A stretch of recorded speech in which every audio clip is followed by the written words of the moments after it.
Hi everyone, welcome to another Saturday night TikTok live. Oh, that's quick. We got both Roger and Ronnie quite straight away.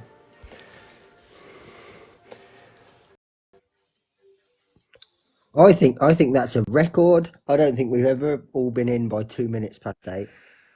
We can't stand being away from you. No, that's really good timing. And we got Kev as well. Welcome. Everyone's on time.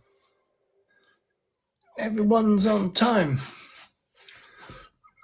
So what is veganism then, eh?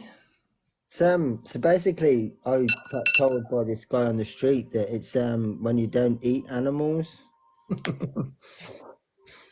It's when you have against a cruelty. plant-based hat and ride Yeah. horses. Yeah, I got told that basically it's just people that are against cruelty. Well, maybe we don't know what veganism is then. Apparently, it's an abomination. I've always thought that. Yeah. I wonder why. I wonder why it's an abomination, according to this person. If they could possibly explain why it's That's quite the statement. yeah. Well, you don't agree then, Ronnie? That it's an abomination. Yeah. Well, I've been doing something wrong for the last 51 years. If it's an abomination, haven't I? You have. Well, In fact, you probably want to be one of the very worst abominators if that was I the would case. be like the Abominatory abominable chief. snowman. The abominable run man, yeah. Yeah. Hey.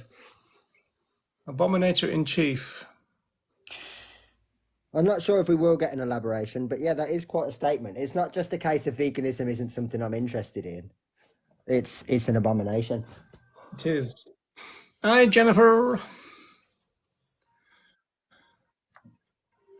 Frame more to the right. I'm not sure I can change it now. Hang on. Jennifer was so keen to go to a nightclub that she went a year early. What, is it not open yet? No, misread the advert for it. A nightclub? I haven't been to a night. I haven't been to a nightclub in. I haven't been to a nightclub in years. I went once to a nightclub. Hang on, how do I get this? And really hated it. When I was, don't know how old I was. I went to a nightclub in 1975. Did you? That might have been about the time I went, I would imagine. Maybe a little bit before then. Oh, it was? It was called the Talk of the Midlands. You know, there was the Talk of the Town in London. Oh, yes. This was called the Talk of the Midlands. Yeah. I went to one in London, but I can't remember what it was called now. Yeah, I was never a fan of nightclubs, even like in my younger days. No, that was always the word. I actually, even say like 18, 19, I'd have much rather sat in a Weatherspoons and had a chat and stay there like all night than do the traditional, then we'll go to this pub, and it just slowly gets louder and louder and louder. And the prices just slowly go up and up and up as well. And a nightclub, it's like £10 entry fee. Oh, that means all the drinks are cheap. No, they're not. They're No. the price. Yeah, I can't stand it when I can't talk to people when there's so much noise that you can't talk, because I just think it's really boring. I think it's about if you're interested in the dancing, isn't it? And I obviously never was. Yeah, but Ronnie, you've got to see the other side of the coin. Just think of the relief for all the rest of the people that you won't be able to talk to. I know. I used to go down the pub. I remember when I used to kind of work at the BUAV, British Union for the Abolition of Vivisection in London, and every so often someone would say, "Let's all go down the pub after work," like, and I'd go to the pub and have a chat, and then it'd get louder and louder, and then you couldn't hear what other people were saying. So I'd just go back to the office and just do some work, and then leave them to it. And then, like, towards the end of the evening, I'd go back to the pub and kind of join them again, because I couldn't stand it. I couldn't stand just sitting there and not being able to have a chat with people. There's no point, really, is there, unless you want to. No. No. No, like I say, unless you're interested in like the actual dancing, which I do understand that a lot of people are, then yeah, nightclubs aren't really the. I mean, I suppose they're good for two things, aren't they? If you're not interested in actually having a chat and you're just interested in kind of exchanging eye contact, buying that person a drink via hand signals and potentially taking them home, yeah, probably a good place. And obviously, if you're interested in the music and the dance scene, then that's a good place. But for just the kind of going out, no, because there's no real positives. You can't chat. It's a rip off. And also, what I noticed really bad as well, after the smoking ban came in, all of these places that were like nightclubs really smelt of like feet because so many people walk around without the shoes on. And obviously, when the smoking, you wouldn't smell anything. Smell of feet. Hi, They did, Kev. yeah, really bad. That's I noticed it in all these places after the smoking ban. Yeah, they all smelt really, really like feet. I could never get served in a pub. You know, if it was a busy pub, I could never get served. I mean, I could stand there with a block of bloody gold, I think, and never get served. You'd be waving your £20 note like Yeah, you're yeah. supposed to. I know. Yeah, yeah. It's just. I mean, I don't get it at all. I'd rather have an evening just round at a friend's house with a few of us having a meal and just having a chat. I think that's much more enjoyable than going to a pub or a place like that. I just don't really see the enjoyment of like None of these going things. out to those places at all. Jennifer's saying you should change your picture Yeah, because well, I'm trying to go. They don't fit. None of them seem to fit. But I'm no, not- they fit fine for me, all of them. Oh, okay. It's all right on mine because I've got. I don't know whether it depends on the type of device that people are using. Maybe it does then, because I mean that's fine for me like that. I can read that perfectly. Yeah, me too. Yeah. So, Ronnie, what's veganism? Oh well, I always say veganism is a philosophy of animal liberation. You do, don't you? That's how I kind of start off with it. Anyway, no. But do you think that's all of it, or there's something else than that? Well, I think that's the kind of fundamental of it. I mean, the thing is, if we're going to kind of talk about what veganism is, we've got to go back to what the founders of the vegan movement said. The people that coined the term veganism and started. Are you sure that's not a bit deep? You're not sure we should just kind of just forget about all of that and just kind of like Well, think no, about because what you see, Gary Yourofsky said instead. I mean, I think like somehow how do we? Don't be swearing this early on. You see, otherwise, it's not a thing that kind of, if someone said, well, what is kind of Marxism, you'd say, well, it's kind of based on what Karl Marx said and what Karl Marx wrote. Not that I've ever read any of that, but it obviously is. That's what it would be. And it's the same with veganism. If you're going to, decide what veganism is, you've got to go back to the writings and sayings of the people that founded the movement. Now, I know those are open to interpretation, but I think the fact is that's what you have to go back to and work out from that what veganism is. yeah, I mean, I totally agree with you there. Because obviously there's kind of like new Marxism and there's a couple of other sort of sections that have come off the original one, but they're all based on it. All of those sort of sections would have originally studied Marxism as it was intended, and then they've made their own offshoot.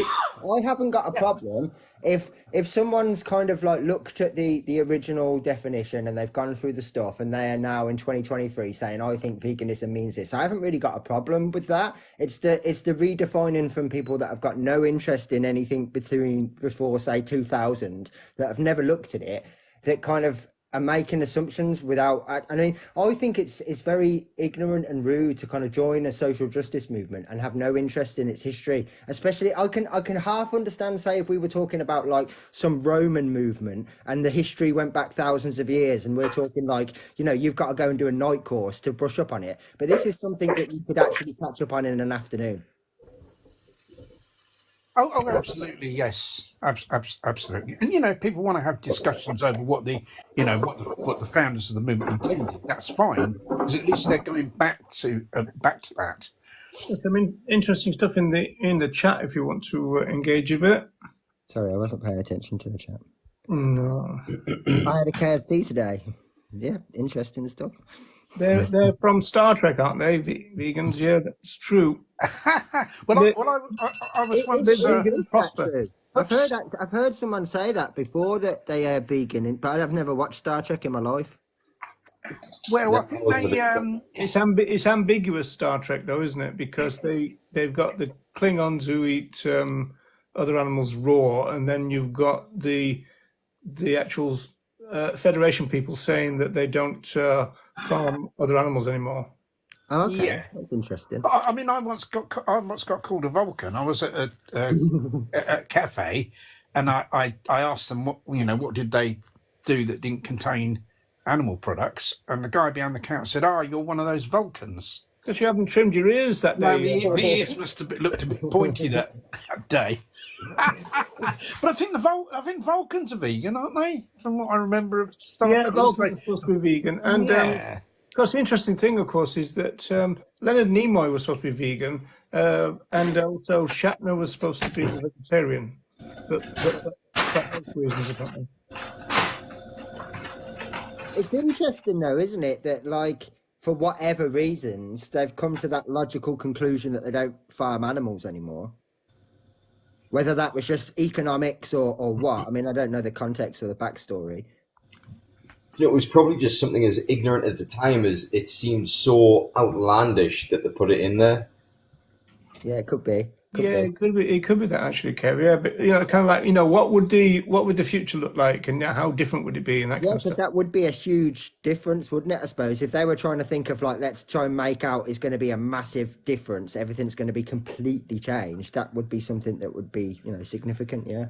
Yeah, well, I suppose when you think about the biggest thing that you'll change when you go vegan, and I mean like vegan, the biggest difference you'll make will be the choices you make 3 times a day, and then everything else falls in line with that. So if you think about that from them making a storyline point of view, you're thinking it's the biggest thing we could put out there to say we're going to change about the world. Oh, the world's not going to eat animals anymore. It would be a huge impact back in the, what was it, the 70s when Star Trek was first aired? 60s. 60s, in fact. Yeah, but yeah. Well, the thing is, Neil Lee was a massive Star Trek fan because he liked the vision of this. A lot of people say, "Well, wait a minute, Star Trek is quite right wing. This kind of hierarchy, captains, and all that kind of stuff. And, everybody's got to follow orders and all that kind of stuff." But Neil liked the idea of the United Federation of Planets, which was kind of like a massive amount of people who were living in peace. And so there would be no racism and sexism and this kind of stuff. Although, ironically, in this kind of non-sexist world, all the women were dressed in these kind of miniskirts. So it's all kind of all over the place at first. Yeah, I would imagine that their dress code was decided by television rather than the ethics of the kind of thinking. I would imagine. They had the first interracial kiss on TV, which was really controversial at the time. Did they have AI in Star Trek? No, not until the Next Generation, when they had a character called Data who was an android. Right. I'm only asking because I've had this conversation before in the past. But if you implant, you can do it because we've obviously got like the likes of ChatGTP and that sort of thing now. But if you had like a giant AI computer and you kind of said, right, at the moment, this is how the vast majority of people are getting their nutrients. This is how the vast majority of people are getting their protein. And you programmed all of that into the computer, it would come back and be like, what are you doing? Yeah, well, they got straight from the outside without any conditioning. You'd see how inefficient that it was immediately. See, this is how vegan I am. I thought you meant the other type of AI, Andy. oh, right. No, yeah, sorry. But yeah, it's an interesting concept that if someone had none of this information before and you explain to them how the vast majority of our food system works, they'd be like, well, what are you doing? This makes no sense whatsoever. Like economically and in terms of how much energy consumed and all of this stuff, like why are you doing it this way? You could be right though, Kev. Like in the future, they're not going to do anything as messy as having sex, are they? Yeah, we've got a guest, by the way.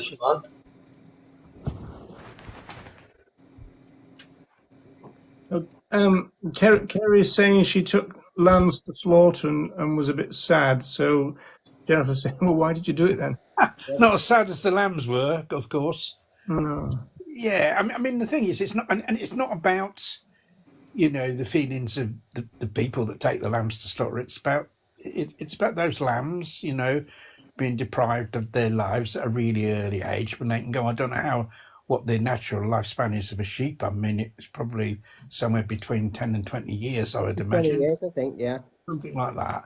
And yet these lambs, I think the average age for slaughter of a lamb is probably about 6 months, because they don't keep them alive any longer than they need to.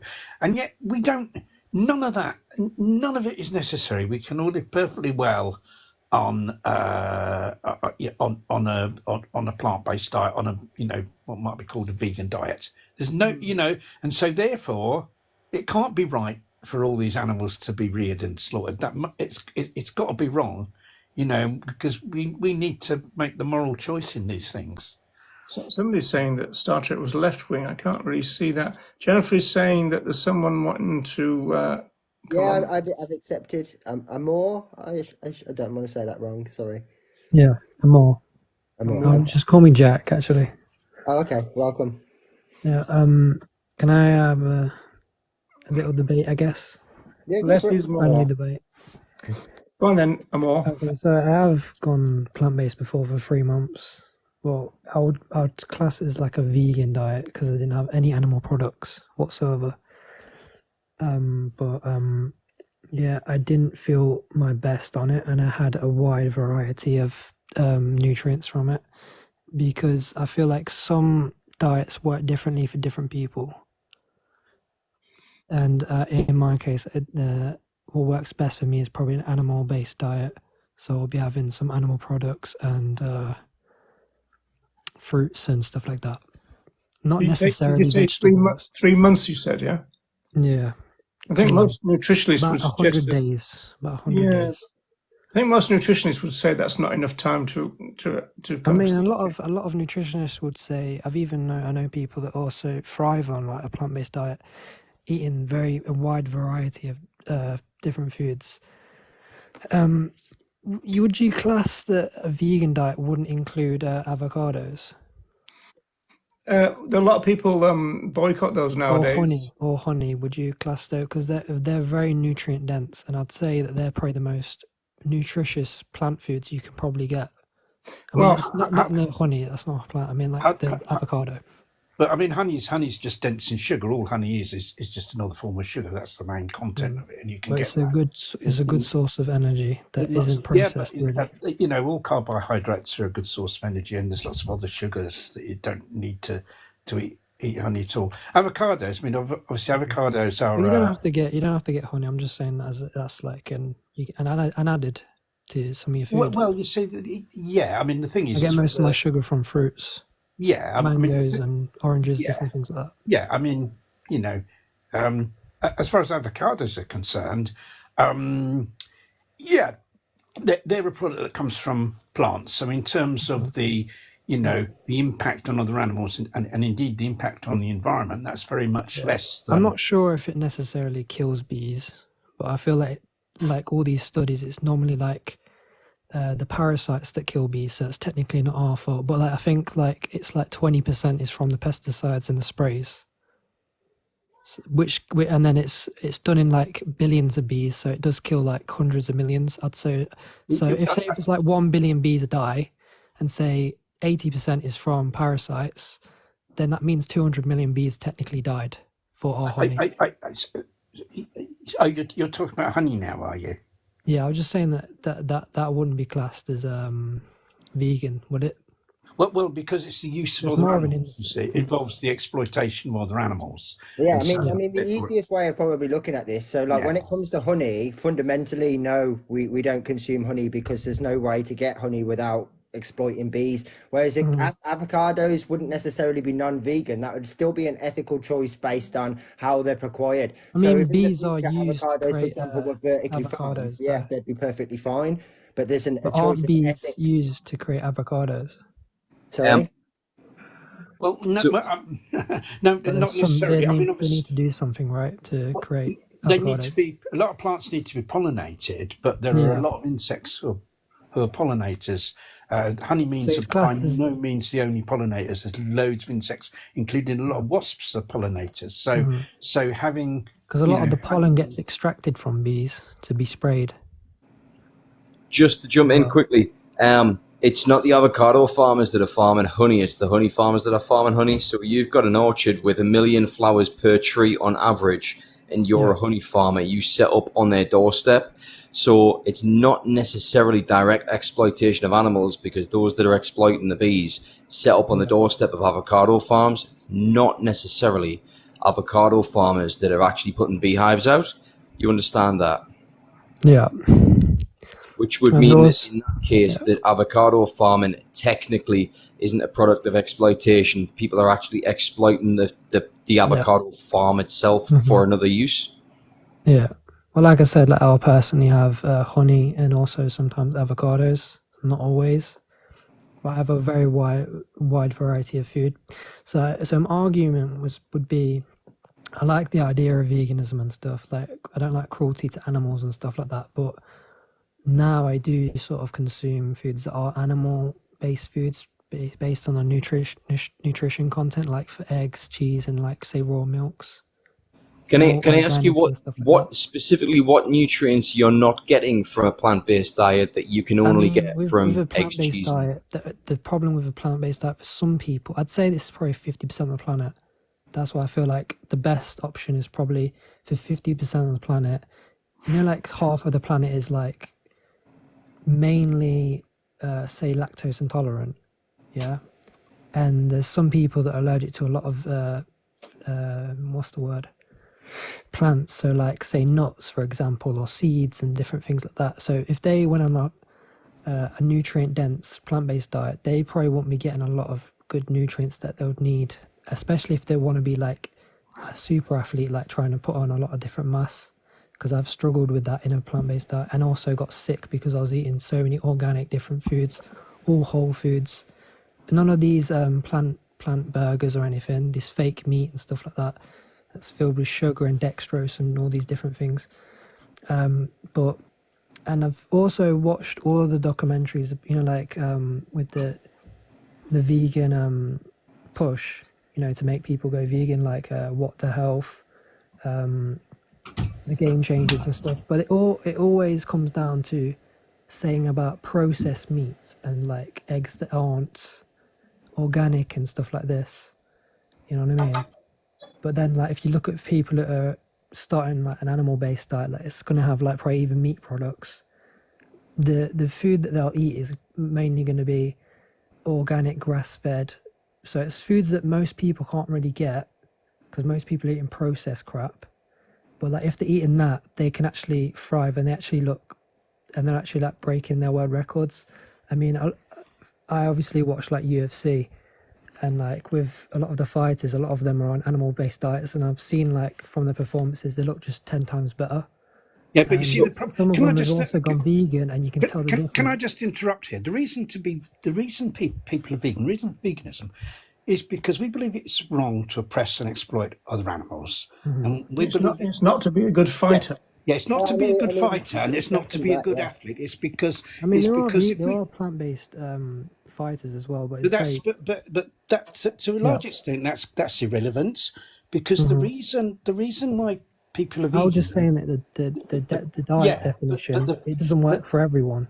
Yeah, it's It'll not actually make illnesses increase for some people. Not everyone. I think people should explore, because every single diet will work differently for different people. No, I think the bottom line is that you know, we can live healthily on a vegan diet. Now, for some people, it might take a while for their bodies to adjust to that. Some And people they can need also to get give their very bodies a highly chance to adjust to deficient. that. But if you think about that, the You have to eat a reason wide variety of foods. We have like an animal-based diet. You don't have to eat much. if you think the You have to reason eat for two different foods, you've got the everything. reason for veganism, right, Yeah. is to be against the oppression and exploitation of other animals, and not to be part of that. And if you're determined on that course, then you will do your very utmost to stick to that. Yeah. Right? Would you do your say very utmost having to your find a own way chickens? of staying with that? Yeah. You know, and not be swayed from that and Yeah. and give I it think time. all the factory farming and stuff is horrible. By the way. Yeah. But it's all horrible. You know, Yeah. the fact that these Would animals you, are but being like used at saying for all. like having like it's because if you look at a lot of nutritionists, and I've had lots in my time, and also I know people who have thrived on vegan diets, but the amount of food you have to consume and the amount it costs to have like everything pure and organic and the best produce, it's really expensive and it's very hard. You have to eat a lot of different foods, and some foods I won't be able to eat myself.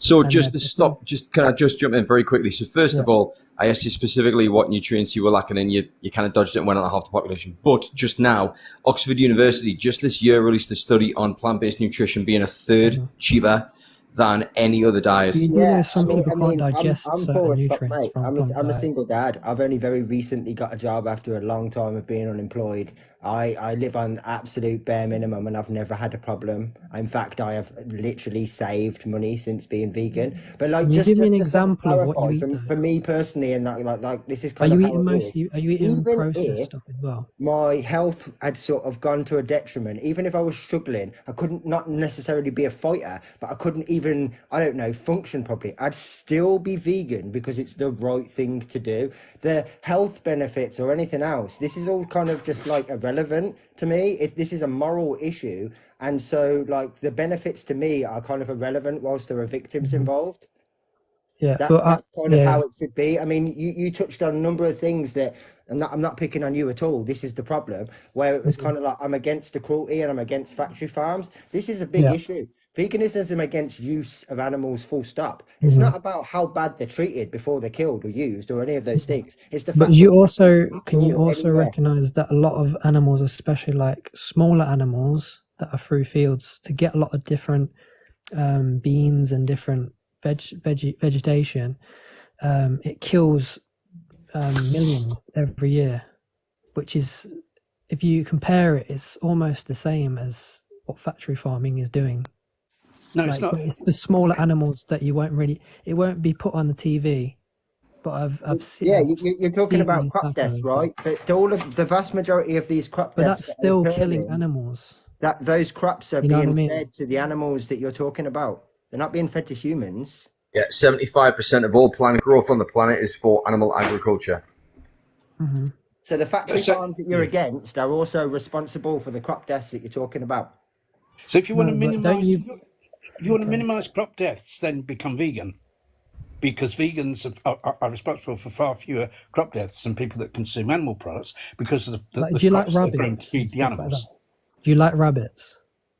Just to jump in here, there's a video going around TikTok at the minute where a farmer actually lies down under his combine harvester Yeah, I've seen and lets Mm-hmm. it go over the top of him. So the argument for crop deaths is it is estimated. It is absolutely estimated, You do and know most of there's them are many shot. farms though, and there's I'm talking more from like America's standpoint because their farms are a lot more larger than say UK.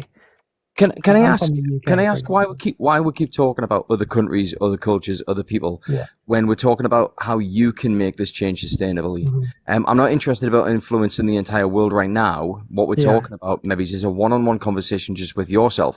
So you said that 3 months was long enough for you to have a detrimental effect on a plant-based diet, but you've not told us exactly how. You just said that you A lot felt of bad. vegan people would say basically it would take 2 weeks, and 12 weeks is usually what happens when your body What takes 2 weeks? like when people start a plant-based diet. Usually it's within 2 weeks people will notice a difference, and that's what with every diet. Usually you will feel a difference if you're actually changing to a whole food diet from like say the average diet people have, like a processed diet, which is mostly I would agree to a point. If you're like when I went plant based, I went whole food plant based, and I seen a massive increase because I just went from eating a But don't you standard think, but a don't you standard also diet to eating realise- a high fiber diet. So I seen a massive difference in my digestive system. I felt a bit more bloated. That went with time. That probably took about 8 weeks. But most nutritionists would say that it takes about 6 months for malnutrition or nutrient deficiencies to actually raise their head with actual. You'd actually notice it. So what is it that you were deficient in specifically? It was a lot of different nutrients. Well, yeah, but give Iron, one or zinc, two there was specific ones. It was lots of different nutrients because of Can I ask some you this people one don't question? process Did you plant have a foods. blood test done? Yeah. Right. So what did that come back with? So it was iron, it was B12, it was B6, and it was B3, and it was zinc, I think. Yeah. So exactly every single one of those is in abundance in a plant-based diet. So your argument Yeah, isn't but you do against realize vegan some diet; people, it's when against you the choices have that you were those, making on that diet. yeah, but I also had loads of different products that are very, very high in those things, which Yeah, made no but sense. Because the only thing was, and if you read like people are talking about these are the people who have also gone to like an animal based diet, so they're adding foods that they can process. You know what I mean? Some people can't process every single plant nutrient, which most of my nutrients is actually coming from fruit. Because I was also having all these different things. I was having potatoes. I was having every single thing. I was having kidney beans. I was having black beans. I was having chickpeas. I was having everything. I was having tofu. I was having all these different things. So your argument is that Avocados, everything. plant nutrition is hard to absorb and access, whereas nutrition Some from foods. flesh isn't. Is that the argument? Yeah, some plant foods. They're hard to digest and absorb for some people. For me, I have a nut allergy. That's all I have. But even the foods that I was getting from nuts, I can get from other foods. The only difference is I can't absorb it as good, and the quality of it isn't as good as, like, say, an animal product and stuff. And with an animal product, I don't have to eat thousands of different foods to get everything I want to, be like an athlete, for example. So, like, take my training to my next level. Because I genuinely feel like if everyone just started eating a whole food diet, it doesn't matter what it is, as long as it's whole food, say it's organic and it's not been sprayed with anything, it's going to be healthy for you. That's why a lot of these vegans feel like a massive change. You know what I mean? Because the diet before was high in sugar, processed sugar. You know what I mean? High in a lot of different seed oils, or they're probably getting a lot of fast food, which most people eat. But, like, say if they do just cut that out, they'll feel a massive change. And that's what I've also noticed with a lot of people who go vegan, and they just feel about these. But then they have all these lacks that they have as well. You know what I mean? Like, the energy's not always up there. You know what I mean? But then But there's people just that for a feel that second, way, they just change completely their forget diet and about they go to food, animal right? based. Did you not notice any changes, like, mentally, i.e., I don't feel guilty? Did you not notice any No, changes there? I didn't feel like a crash. I felt like my energy each day, I was eating more, but then my energy was just like slowly diminishing. I was feeling like slowly, because obviously I did this 100 days whole food pure. Probably a little bit longer than 100 days, but I was, no, it was like over 3 months, you know. And I went cold turkey. I went straight to whole food. I didn't eat no crappy foods, nothing. I didn't eat any of these plant-based burgers, none of that. It was just pure homemade foods, no bullshit, no crap. You see, it's You know true what I that mean? because I went plant-based for health before I actually went vegan. It was after going plant-based for health that I actually And I discovered the just said, philosophy of that veganism. some people it works good for them, Of course, some people but don't. That's why I feel like the people what I'm trying to say is that they it need to doesn't check matter quite. even if you struggle to absorb these nutrients. You say that you struggle to absorb these nutrients. Nutritional yeast has got, if you have a tablespoon of nutritional yeast, it's got about 1,000% of your daily recommended allowance of B12. So you just, But it wasn't just B12. It was also yeah, I know it's B6. not, but for me, I You would know what I say that mean? it's a lack of B12, I can get education that that you from a still don't supplement, have I think. because you gave up. Whereas, But so for when I me, I went, wanted to have a food where it has everything where I don't need to take supplements. well, you can get that from a whole food plant-based diet Yeah, because I there's mean, thousands I've of never people out there taken that any I don't just supplement. supplements told in you 10 I You've got, weren't years. absorbing that. of course, but just to And I throw it have back at tried you with every different anecdotal food that evidence, doesn't you have keep saying that these nutrients you've because got it UFC makes no fighters point that to me. aren't plant-based, but actually you've got endurance athletes with some of the best world records that have ever been set who are plant-based, like Fiona Oakes. But She's there's also vegan more for the animals. animal-based diet Yeah, people now. of There course, also yeah. was So, there was but also I'm plant-based. just throwing back at you the same arguments that you're throwing at us. You've got Patrick Baboumian, the strongest man in the world, who has been He's plant not based for though. like He's not 15 the years. strongest man in the world. So It's there's horses for actually courses on both sides, but Brian what we're Shaw. trying to tell you is veganism is not a diet. You keep coming back to nutrition, but veganism is not a diet. So even if you struggle to take in some of these nutrients, then actually veganism with a philosophy, you can still follow. Like, do you agree allergies exist? Do I And agree? some What? Sorry? people's Allergies DNA, some exist. people's Of course they DNA do, yeah. doesn't work. But I also agree that there's no doctor on the face of the earth worth their salt that have said that it's impossible to be plant-based. What they've said is it can be more difficult and can take more time, and you would need to I put more think thought just into it. genuinely eating anything whole food and not processed is going to be good for you. I would say that eating anything processed would be an abhorrently bad for you long term. We have it because we like the flavor and we like the taste, and it's a more convenient option. And But whole ask you food, what you would technically eat on like a plant-based diet. I assume you don't eat anything else. Like you don't have eggs, you don't have anything. no. Well, You I'm assume currently in the plant-based middle is of cooking 100% now, and I'm plants. doing whole food plant based doner kebab and chips. Like Well, like would I you can have assume it anything. as So I'm like making healthy? tofu with a doner kebab marinade. And So you're it's got all the cooking it all in spices oil from a and doner stuff. kebab on there. So tofu is a whole, it's a whole protein as well, and it's full of all sorts of nutrients. A lot of them that you said that you can't absorb. But yeah, so I've got a block of tofu currently in the frying pan. Yeah. With no oil. I've got a marinade in there which consists of cumin, coriander, Yeah.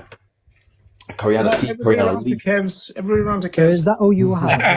Just one kebab? That's not all I have. No, Okay. I have a rounded diet of many different whole foods, Hmm. including nuts, seeds, Yeah. beans, lentils, But legumes. like say like nuts is like some people are allergic to seeds. Well, some people are, yeah. Some people are Yeah. allergic to nuts, Even so I some would say people that are you maybe allergic don't to want to be meat as having well. nuts, but Even some you people can are get allergic your to meat. omegas from elsewhere. You could get your omegas from chia seeds, which most people aren't allergic I just to. told you some people are allergic to different seeds and So, chia Can, ev- seeds. can I Would you so can assume I that everyone's as just like so everyone's allergic to Like chia on seeds. food for a second. Like, so are you yeah. still wearing animal products? Would you no, still visit a I zoo? wouldn't. I would never wear animal products. I don't like the idea of even leather. I don't know why people would have that.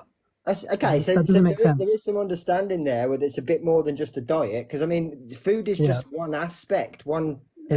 as Like I said, I'll important only as have egg. The only difference I would have, I'd say my diet is, it can still be classed as a plant-based diet because plant-based just means 51% of your food is based in plants because that means plant-based. So mine's more like 50-50. You know what I mean? Because I'd have eggs, I'd have cheese, and I'd have like raw milk and stuff like that.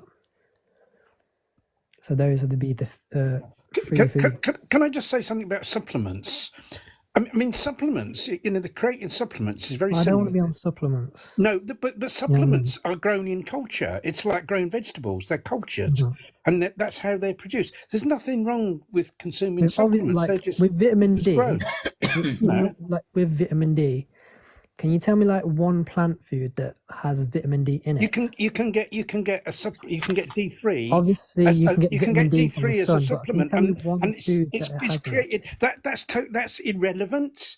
The idea of Yeah, being vegan is to it doesn't avoid the like you're saying it exploitation can't and really have oppression of other everything. animals, and if in order to do that, you need to take supplements that are cultured and don't involve the oppression and exploitation of other animals, Yeah. then that's absolutely fine. Yeah. Okay.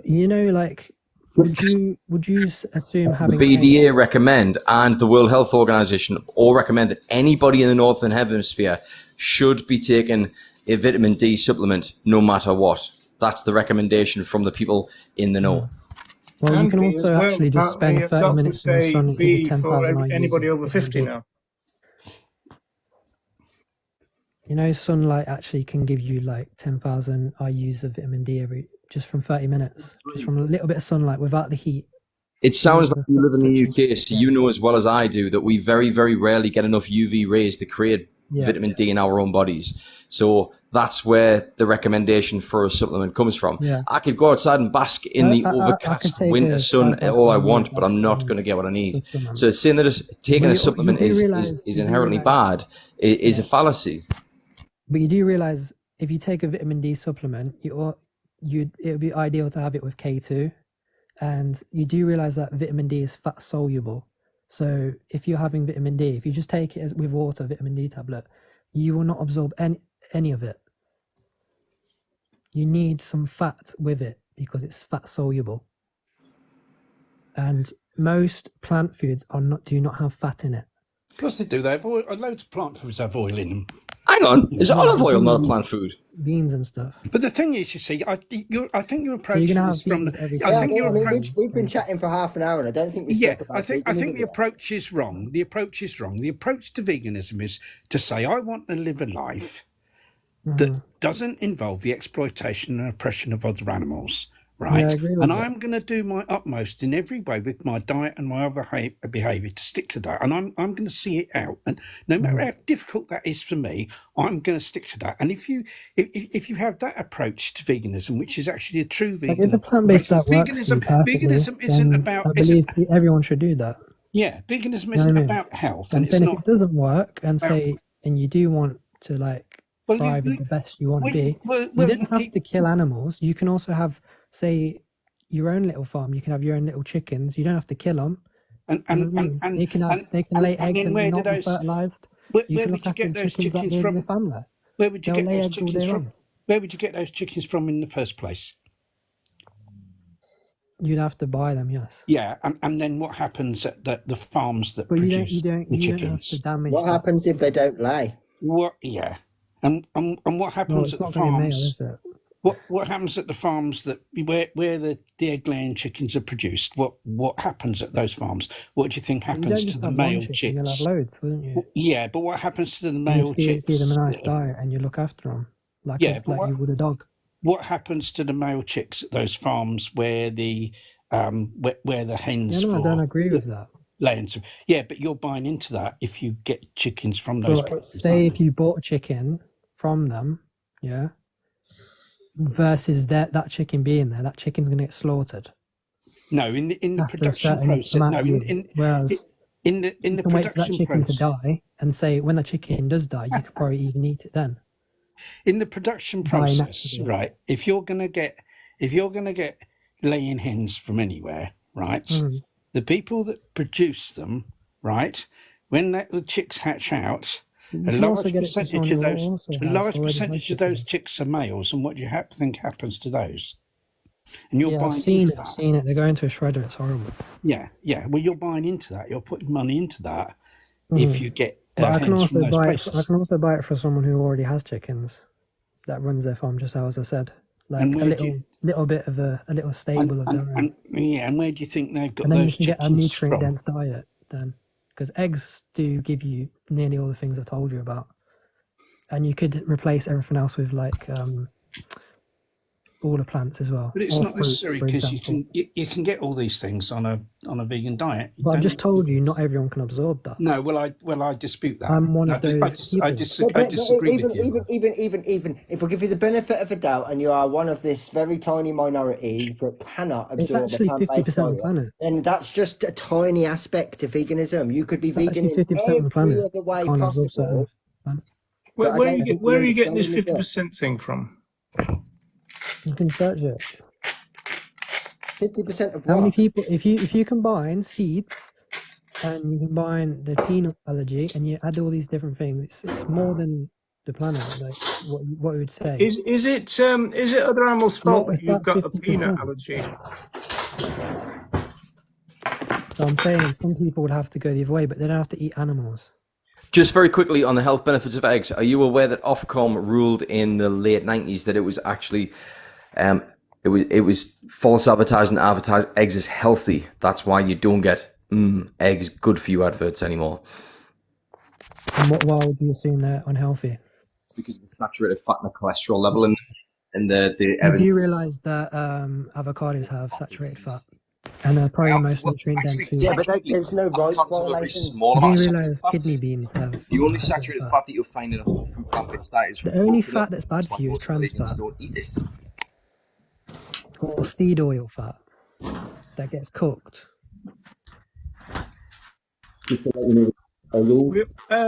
I think we should move on, people. Yeah, I mean, it's been I great feel like chatting. people I would shouldn't just personally take recommend a that you propaganda research. based video, say like what the hell for game changers, and take everything into account and just assume animal products are bad for you, because it's truly not. I know about a people who plant-based thrive diet. in the It's not a question I of know bad people for who us, have the though, Amor. It's to psoriasis is do with, removed, the with the asthma effect on the removed. other animals. Now, Yeah, there's no I'm not doubt on that about that. products are bad for them. If people want to change their life a bit, they should probably choose a whole food, plant-based diet first, yeah? And if that works for them and they see benefits, then I think they should stick with that. There's no reason for them to Yeah, well, change. But make say it if they work for them. don't, say it's a rare percentage that don't, because I know people that have tried a It's not vegan the diet, other it doesn't animal's work for fault them. that this rare percentage exists, is it? Could I ask you, are you just finding an excuse, any excuse you can, to carry on consuming animal products? Is that what really lies behind this? No, I want to live a thriving lifestyle. Well, 'Cause I do Ronnie, a lot how of long have you been exercise vegan? and stuff like this. I also 51 do years. MMA. 51 years. So, like, this, I mean, this, it's just rubbish. Would you consider yourself in like fantastic shape? Yeah. Well, very good for my age. I'm 72 years old and very Because active. I know people who just eat a rubbish diet, processed diet, and they look in great shape. It's all What's about that got to do with genetics at the anything? end of the day. What's this got to do with anything? But I know people who are From a physically nutrition fit point of view, go and bodies. watch some hench herbivore videos. Who would probably, to be fair, he'd probably help you get the nutrition that you're not finding on a plant-based diet elsewhere. He's absolutely Yeah, fantastic you do with his realize approach. they can absorb foods. It's different. You need to Yeah, understand. but I'm talking about somebody with a Some people degree. are allergic Well, to actually, eggs, with a so nobody should doctorate go to a in plant-based nutrition. diet. So some people are allergic to eggs. You know that, right? Allergic to eggs. Some people are allergic to meats. Well, yeah, because So people who advocate that, it won't work for them.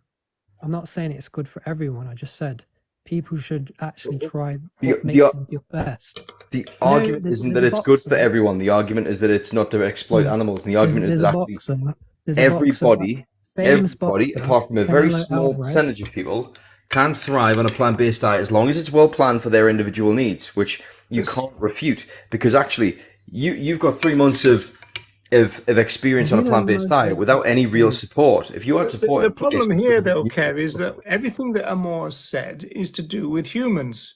Yeah, exactly that. Yeah. So if you, I mean, for me personally, any reason I actually would believe, yeah. Just what really probably what people need to do is to imagine a situation. If everyone went plant-based diet, a lot of people would die from their diet. You know that, right?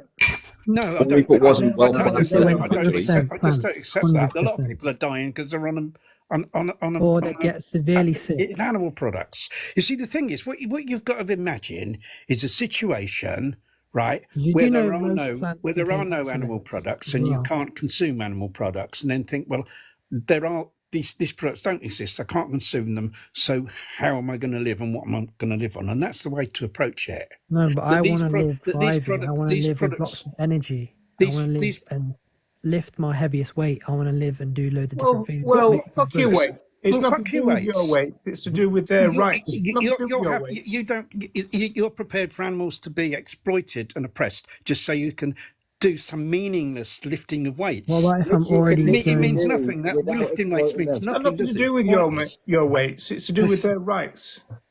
I just said about my diet, so I'd die then if I was just doing this plant-based diet. Yeah, thank you. More than enough. We didn't talk about veganism once during that entire exchange. Not once. No, you see, what I think happens is I think there are people who are desperate to find any excuse and any reason to continue to consume. Yeah, but Ronnie, and everybody else, like, say, for example, right, in a vegan world, there is a percentage of human beings who can't live without animal products. Let's just say that's a given. Yes. Yeah, a minute percentage.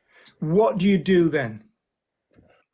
Well, what you do is you would synthesize those products. I mean, in other words, you've got a situation. George Monbiot talks about this bacterial fermentation as a means of producing fat and a means of producing protein. Yeah, I mean, it really is as simple as this, isn't it? If you went to the doctor and they said, you've got this particular health condition, you're going to need to cut out this, and this from your diet, you'd do it. You'd find a way.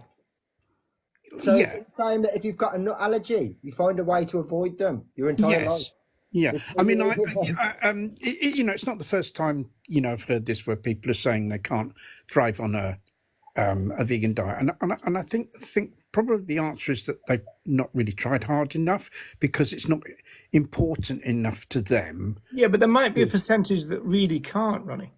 Well, if there's a yeah, and percentage that even really if you can't, then what conceded we that, do, though, even if you then did concede that and say, look, yeah, there's X amount of people that physically cannot survive on a plant-based diet, right? And at the moment, there isn't the synthetics, or there isn't enough sufficient in their country for them to make do, and they have to consume some element of animal product. They could still be vegan in every other aspect if they actually understood what veganism was. oh yes, no, yeah, I mean, I agree with that because it's like, I mean, if you're going to take into account, like the Vegan Society's definition of this Yeah, as far exactly as that. practical and possible, Yeah. then that would that Because that would you kind could put of it in the same context, say, as like you have to take this particular medication in order to survive, and it's been tested yes, on animals. yes. What do you do? But you see, what our society needs to do is strive to find ways of obtaining that nutrition for people that doesn't involve the exploitation and oppression of other animals, and that may mean some kind of cell culture or something like that. You see, I know a few people going to the pharmaceutical side of it is the fact that they've been told that it'd be life threatening if they don't have X, and they've said, well, I'll just chance it, right?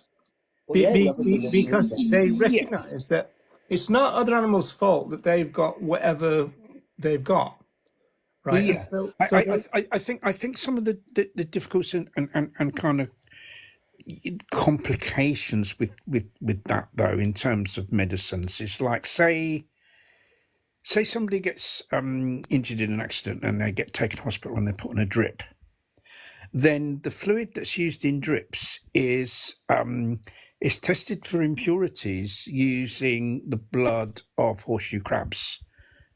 Pretty much all what they call injectable medicines. same as vaccines, then, Ronnie. Same as vaccines, yeah. It's not just vaccines; it's all injectable stuff. Now, they don't have to use horseshoe crabs. There is a non-animal method of doing it, but I think they use the horseshoe crabs. That's the answer, then, isn't it? That's the answer. So the answer is there. It's just that it so happens that it's horseshoe crabs in most cases, so that Yeah, but I mean, now we're just talking about societal values because we've got Yes. a deeply speciesist society. Then they're obviously going to use horseshoe crabs. A vegan society wouldn't, right? Yeah, and also what a vegan society would do, if there are some people that kind of do need stuff that's currently obtained from animals, a vegan society would do its very utmost to replicate those products from non-animal sources, wouldn't it? Science would And be. I guess that the next thing they would think of is, if that kind of avenue runs out, would be, and gets a bit more controversial, would be to try to move into the non-sentient other animals, who you might be able to farm, slugs and snails, etc. Bivalves. The point is, it's not a question of, oh, we can't do that, so therefore zip off the McDonald's. You'd think of something else, wouldn't you? But I think the number of people who genuinely really can't survive without animal products is, I would say, is incredibly small. I think in cases where Amor claimed it was 50%. Yeah, that's just shit. I mean, that's obviously just not straight up made up. That's that's obviously not true. That's yeah. obviously We've got another guest, by the way. Thank you for being patient, Molly. No problem. Feel free to ask or say whatever you want to say. So obviously, I've already stated that I do have an opposing opinion. I do eat meat personally, but I just want to understand the whole veganism thing a bit better, just so it's a bit more clear to me as to why people follow this sort of lifestyle choice. So what is it? What is veganism to you guys? Well, the first thing to say, Molly, is that veganism isn't a lifestyle and it isn't a diet. It's a philosophy. That's the first thing. So it's a philosophy which is full of principles and values, and so those are the things that we adhere to. It's got dietary aspects to it and lifestyle aspects to it, but it's not those things. first and foremost, it's a philosophical view about things like justice, non-violence, peace, non-killing, those kind of things. So that's the core idea. Right, I And of see. course, Thank you for clarifying that. includes animal liberation, of course. Mm-hmm. So one other thing I wanted to ask is I've come across a lot of vegans in my lifetime that have chastised me for having a pet. Um, would you guys agree that it's wrong to keep animals as pets, as like companions? Well, it's interesting your language there because what tended to happen, right, is that people used to talk about pets, and now pets are kind of property, and then people start to talk about companion animals, but they're also property, and then people start to talk about animal companions. Now, the truth is that all types of animal use would be opposed by vegans. But if you're talking about taking in other animal individual from a sanctuary or from a rescue and caring for their life, that's not going to be the same as saying to people, you shouldn't be consuming them. It's a Right. difference. Yeah. Sorry, I've got a chest infection, so I might start randomly coughing.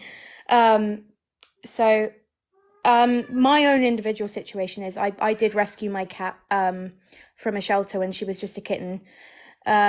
She was caught in a household that was doing some unethical breeding. They got caught. She was put in a shelter.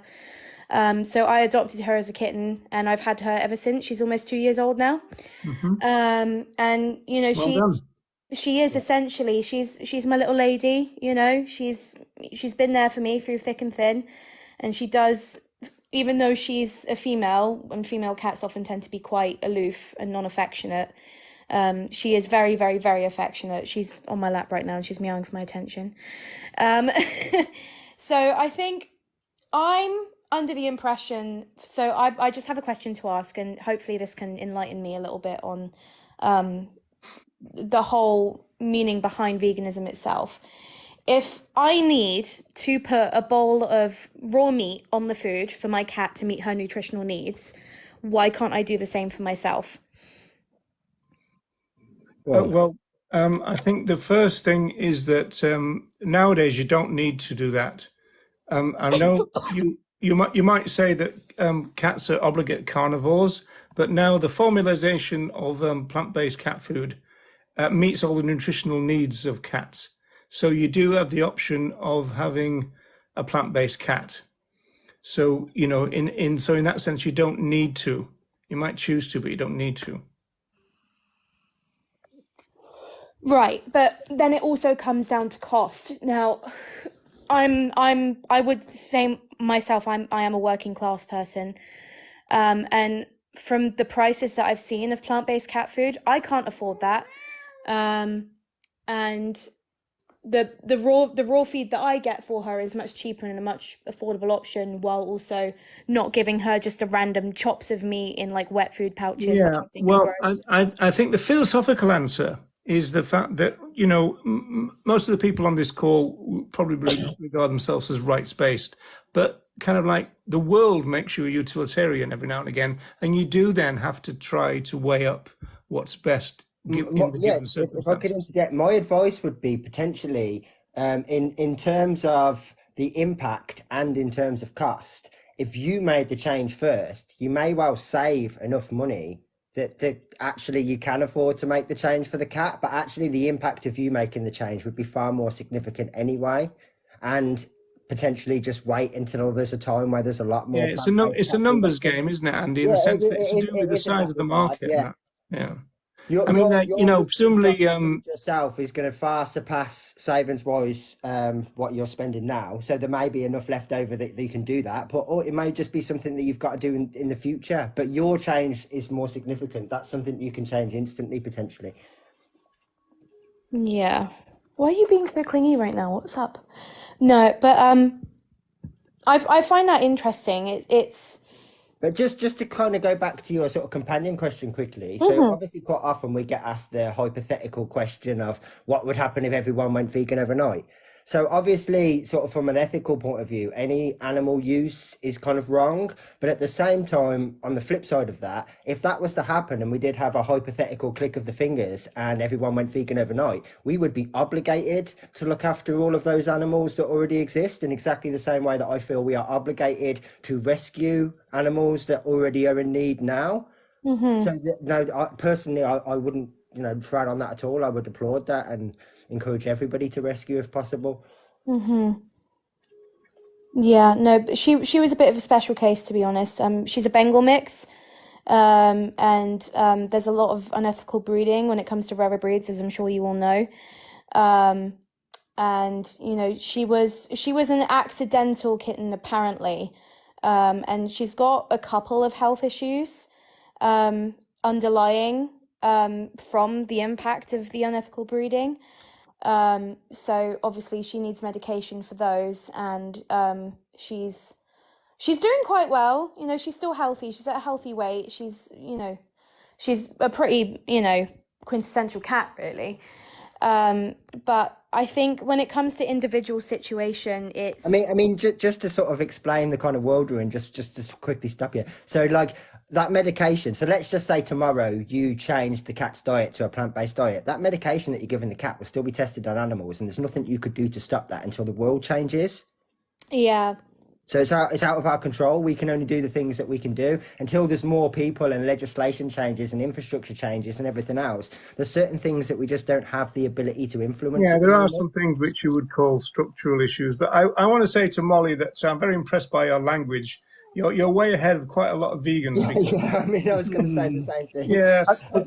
I think the other thing to say is that if someone stops consuming animal products certainly here in the UK, that equates to a reduction, the end of the demand for more than 100 animals to be killed every year. So basically, if you switch to a vegan diet, you'd be sparing more than 100 other animals a year from slaughter, and that's year in, year out. Mm-hmm.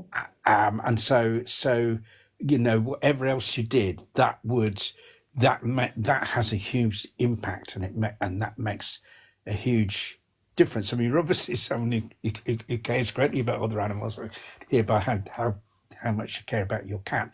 Now, all those animals that you know your cat as an individual. She's a friend, she's an individual, she's got her own personality. Mm-hmm. Well, all those animals that are on farms and going into slaughterhouses, they're all individuals.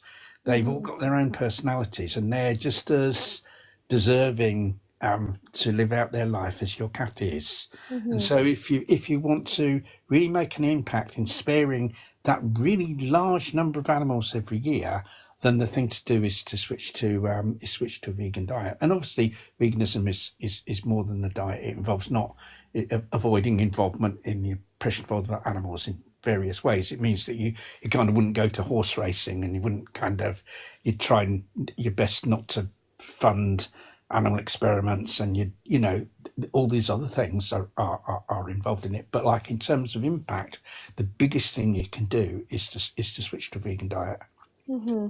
Yeah, and I mean, long term, let's be realistic. There is no real cat and dog food market. It's human consumption. So the more people that move onto a plant-based diet, the more companies that start making plant-based companion food, because it's just kind of a subsidy. It's just kind of a sub-product. I mean, if everyone went vegan tomorrow, they wouldn't still be killing animals for cat and dog food because there wouldn't be enough money in it. But So if it's I just a was to ask, byproduct of what already happens. So you yeah. changing makes a much more significant impact on the world than changing your cat's diet. Mm-hmm. Can I ask a question though? Of course. So as vegans, where do you stand on the whole argument that if other animals can kill and eat animals below them on the food chain, since we're on the top, why can't we do it as well? Is that because we actually have emotional intelligence and a moral conduct? It's not emotional intelligence. It's to do with Moral agency, really, isn't it? yeah, because so it's to see the fact that we tend to regard most human beings as moral agents, and an animal rights philosopher called Tom Reagan would call most other animals as moral patients. Okay. So they have interests and they have rights, but in terms of being able to fulfill duties, they're much more limited than we are. And so that's where the difference is, that we are moral agents, and so we're supposed to be able to work out and talk about and debate rights and wrongs, and then put those kind of values into practice.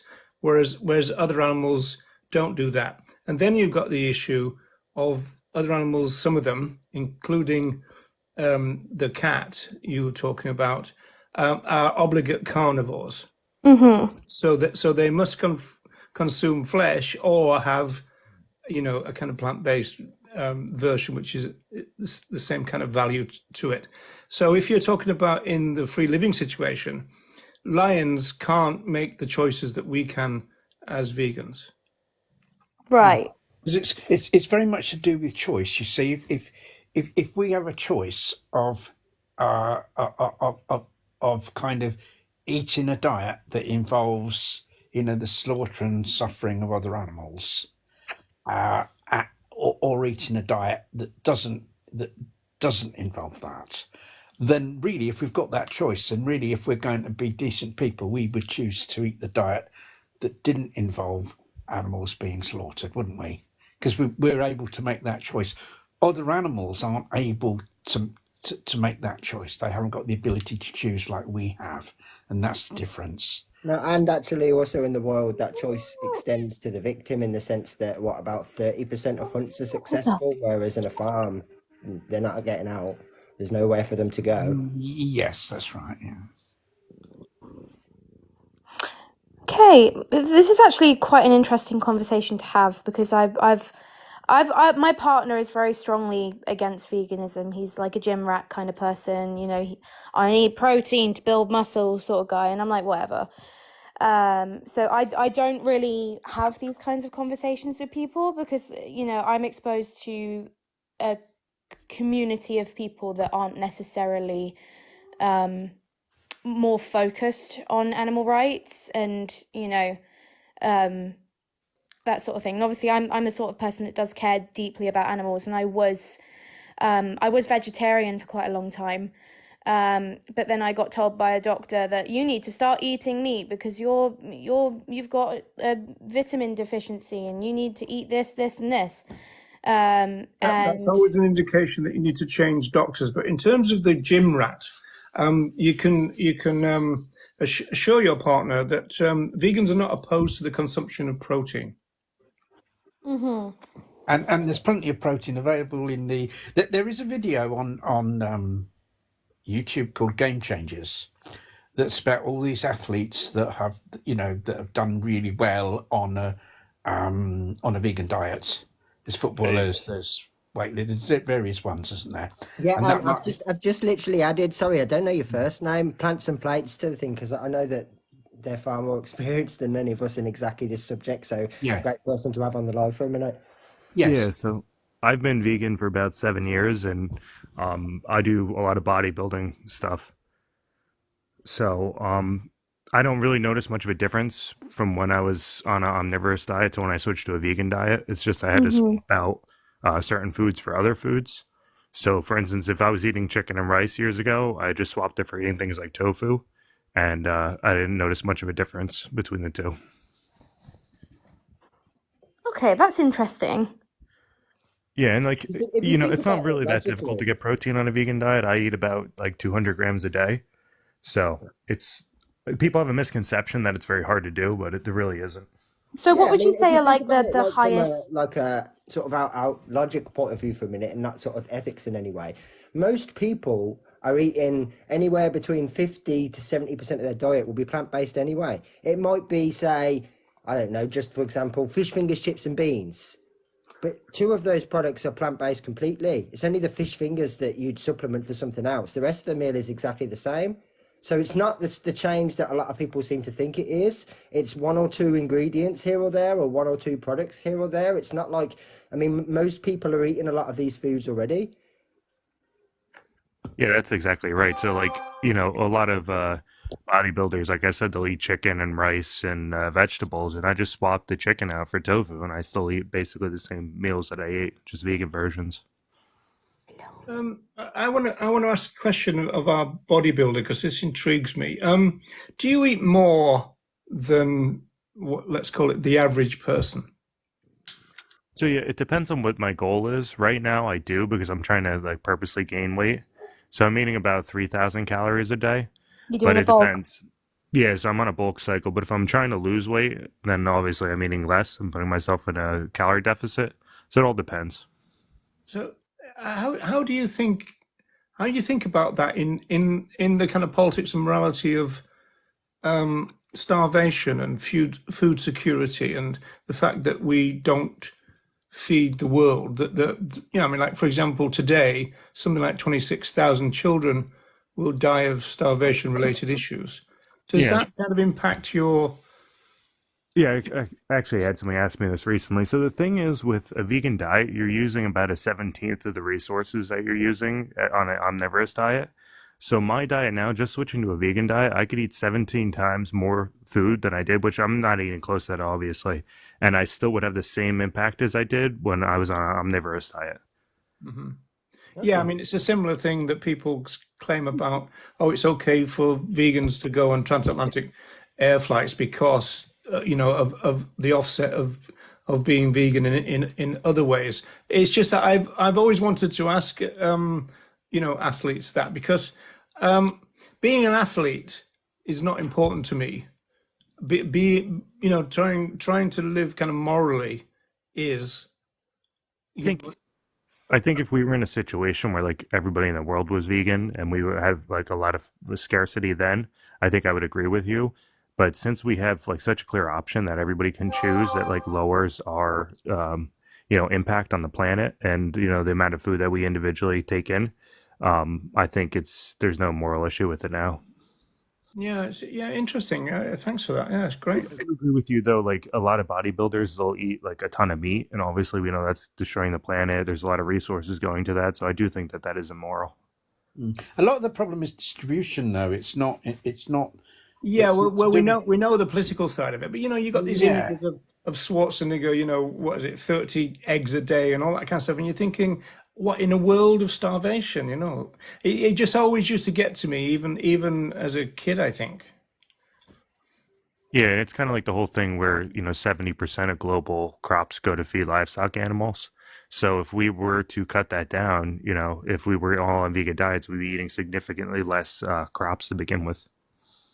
Yeah, yeah, I agree with that. I agree with Yeah, that. yeah. I Yeah, mean, just out of interest, so when you are on like a bulk, how long does that last? And so I'm assuming that you buy more food because you're eating more food. And I mean, let's just give us like a rough sort of get how much does that increase your shopping bill? Because obviously one of the things we hear all the time is about how expensive it is. And obviously if you're on a bulk and you're eating those sort of calories and that sort of amount, you're eating more than the average person. So therefore I'm assuming your shopping bill is higher than the average person. Yeah, so I went from a pretty like aggressive cut to a pretty aggressive bulk. So I actually like doubled my calories. So I'm eating twice as much as I normally would. So I would imagine I would be, spending twice as much. But I like make a lot of my own food too. So like for instance, a lot of the protein I make like seitan. So I'll actually like get a blender out, blend everything together and use that for protein as much Yeah, as I can, or buy cheap things like tofu. yeah. So I think I still probably spend less than the average person does on groceries, but I do definitely spend probably well, twice what. well, here's a jokey question. Are you an incredible bulk and do you go green when you're bulking? Yeah, it's from all the vegetables I eat. yeah. I think quite an interesting question would be: say that, for instance, you found that on a vegan diet you weren't able to bulk up as much as on a diet containing animal products. Would that have made you switch back to a diet containing animal products, or would you have stayed on the vegan diet? Yeah, no, I originally did it for moral reasons. So Yeah. I did it at first, and I said, as long as it's adequate for me, I can survive on it, which I knew. So I did that, and then afterwards, I realized I was like, it's completely adequate for like athletic performance. Good to hear. In a lot of ways, they actually say, there's a lot of studies out there saying it might even be better for athletic performance, because a lot of the food you're eating isn't inflammatory. So a lot of like the recovery and stuff could actually potentially be better on a plant-based diet. Yeah, and absolutely. And I mean, this all the sort of studies that we've got, everything is kind of too short a time period to really factor it in and make an accurate comparison. I mean, we've got like 100+ years of history of animal-based diets, but very little research since there's been athletes that have admitted to being on a plant-based one. So like we haven't even got that information to make the argument. Whereas people will say it's impossible. We don't know. We don't know these things because we've never tried. We've never tested. The research doesn't exist because this is the first time we've even looked at it before. They've actually done, a lot of people don't realize they've actually done a good amount of studies on this. They're not like very long term, but they've done like multi-year studies where they've taken people that were bodybuilders that were vegan, and then they compared their muscle growth with like equal calories to those that were omnivorous. And at the end, they found that there was no significant difference in muscle gain between the groups. Okay. Are any of them like 10-year plus or?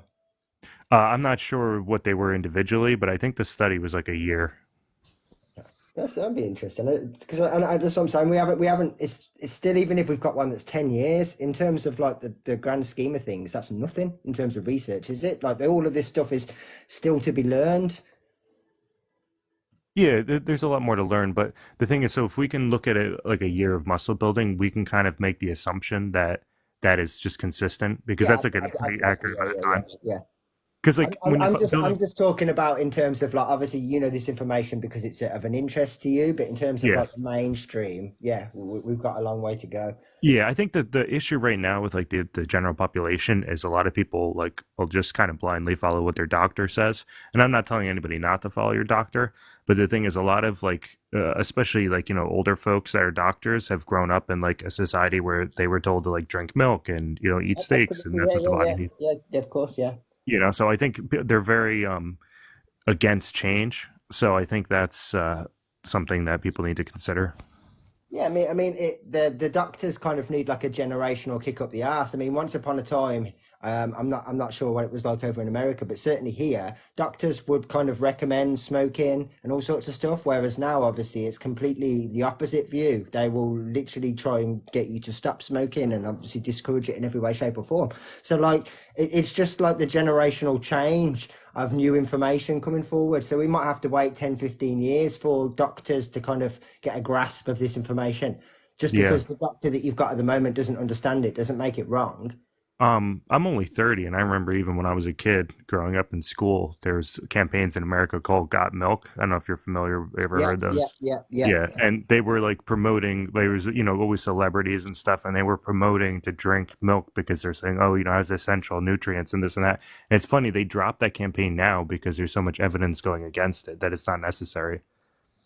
Yeah, no, I can remember similar things when I was a kid for that sort of stuff. But I mean, it's not the same now. But yeah, so that change just happened. I mean, I'm 36. So it's very similar time spans. We're not talking a huge amount of time, but we're just not there yet.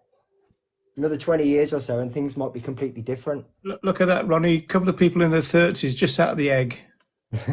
Well, I'm sure. I mean, you I two know. are great There's people to babies. have as well, because I'm sure that you can be a testament in terms of a doctor's visit in the more recent times, say, compared to 30, 40 years ago.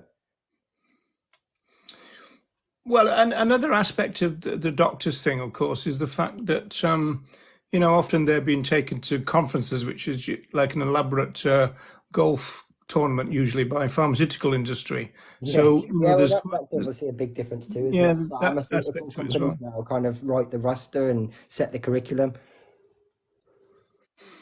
Jennifer says that she's 35. Well done that you made it. Yeah, and the other thing is the amount of political pull that animal agriculture has on a lot of the stuff. So they're Yeah. kind of pushing this on people, that telling them that they need these products to stay healthy. Yeah, well, actually, it's really interesting because I said to you, Andy, I want to talk about cancellation, didn't I? Because there's a Oh, really yeah, I forgot all about that. Good job, you remembered.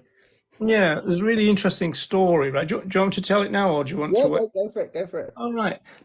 Anyway, everybody know this guy called Mehdi Hassan. So he was kind of like quite a pro-Palestinian journalist, and he gave lots of the Israeli spokespersons quite a hard time on his mainstream news thing, because there's quite a lot of what you might call left wing or alternative news outlets which are kind of pro Palestine, or at least kind of take a more balanced view.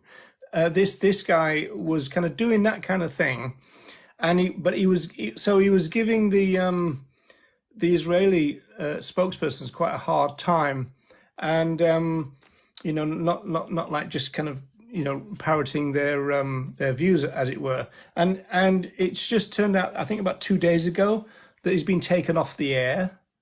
Right, and so his actual kind of mainstream program, which was one of the very few in the mainstream media that was kind of, as it were, stepping outside of the norm, has been kind of cancelled. So this reminded me that when I was part of Vegan Island, so we talked about something like 2010. I was still lecturing at UCD, the university, and for some reason I ended up being in contact with somebody. I think they were called Alison Curtis, someone like that, who'd been a kind of vegetarian for 20 years, but she was interested in veganism. So she was like one of these vegan curious people. And so she started to make contact with me, and we would talk, and then we'd say, okay, well, do you want to go on air with this, right? And it was a time when Dominic Berry, the vegan poet, the performance poet, was visiting Ireland. And so, we invited her to his gigs and all this kind of stuff. And I always remember it because she always used to call me Dr. Roger on air, which was really quite weird. And so she came on for 1 week, and then we had a conversation about veganism. And then she said, "Oh, well, come back on my show next week." And so I did, and we had a conversation about veganism. And then we set up a third week conversation, and in the time between, her show was cancelled, and she stopped answering all my emails and stuff.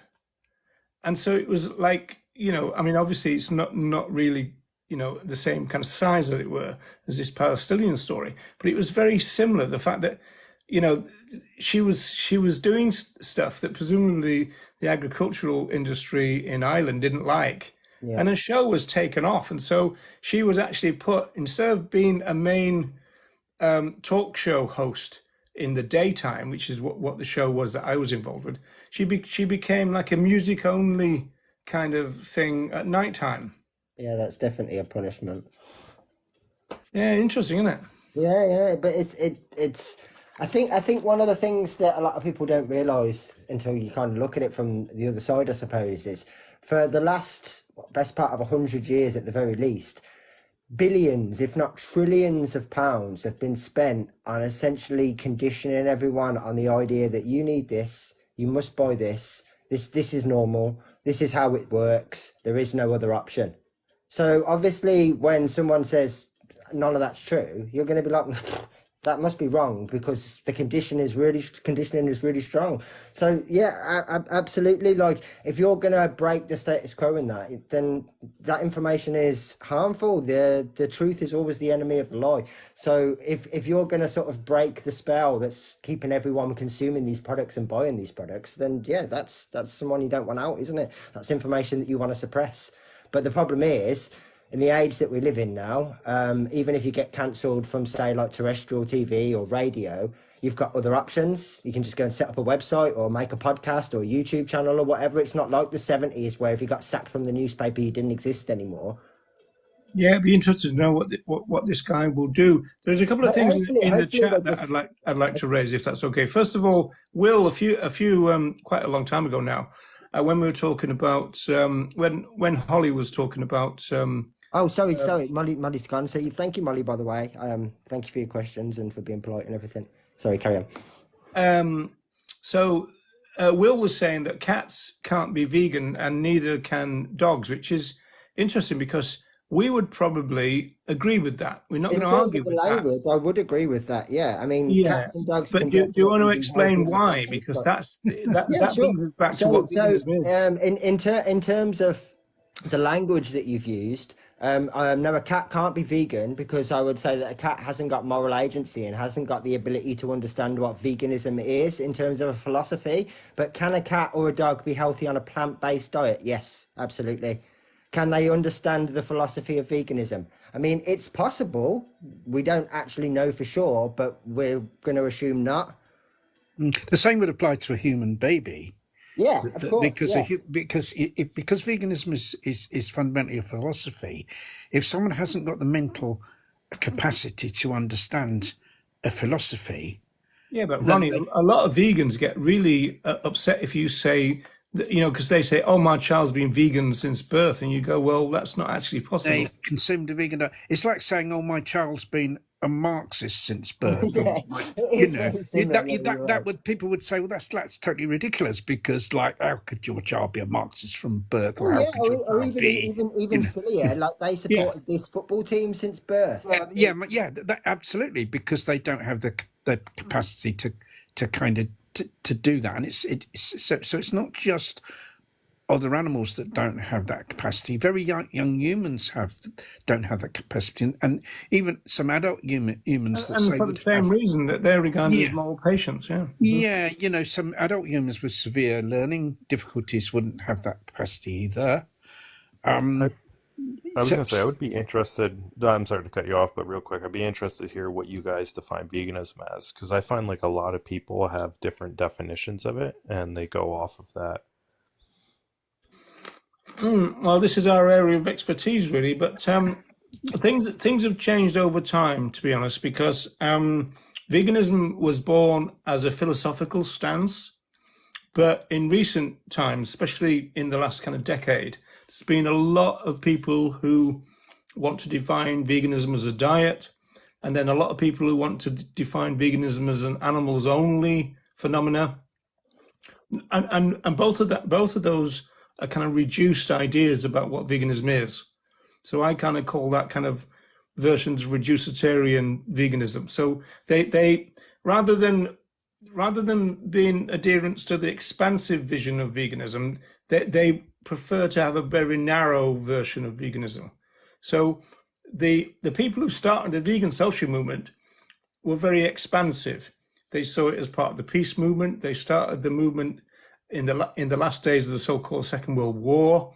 A few of them were conscientious objectors. So they saw that the core of veganism was against exploitation, animal exploitation, of course, but also exploitation of sentient life, as they put it. They saw it as part of a justice movement.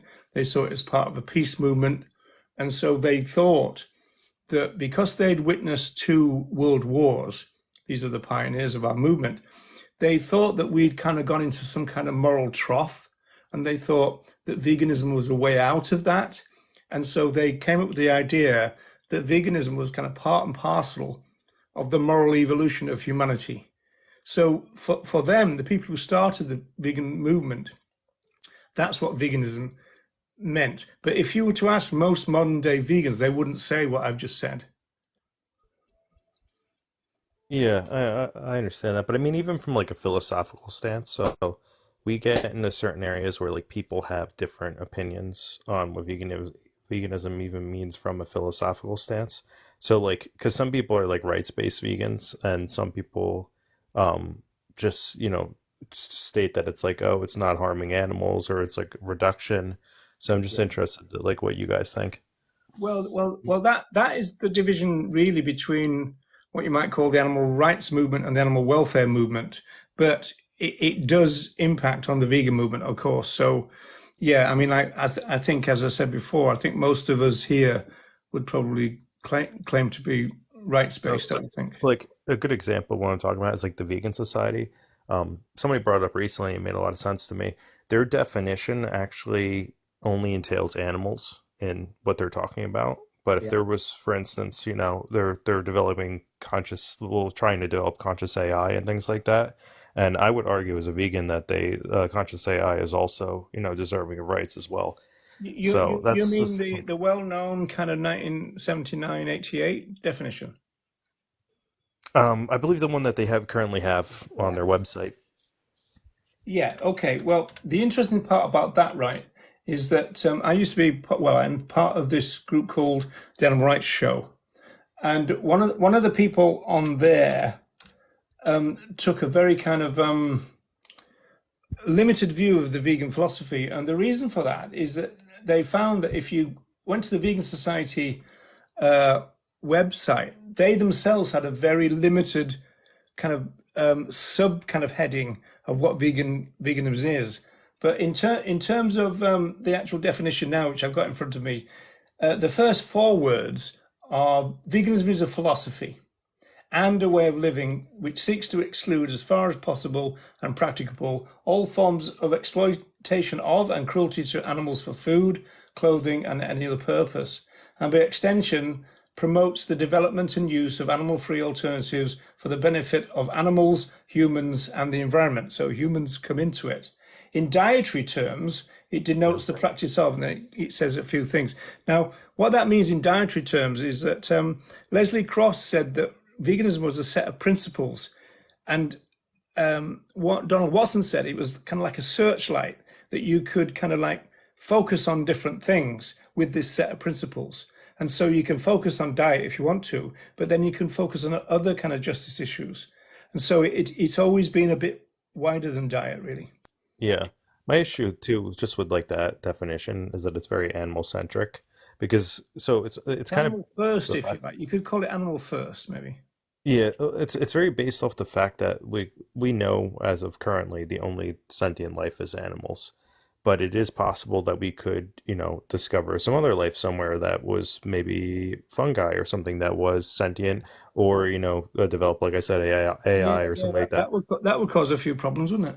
Yeah, Yeah, well, so I mean, if you I if you think that, go if you go oh back God. to the original, if you go back to 45, if you go back to Donald Watson, then he just says veganism is directly the direct opposition to the exploitation of sentient life. So that would automatically include any new sentience that we have yet to discover or establish. Whereas the current one, I would totally agree with you, is wishy-washy. I hate it. Yeah. I mean, I personally, I mean, It wouldn't do us any favors, though, Andy, if it turns out that all those plants feel people were right, would it? well, Well, no, but at the same time, it would mean that we'd have to look at other methods.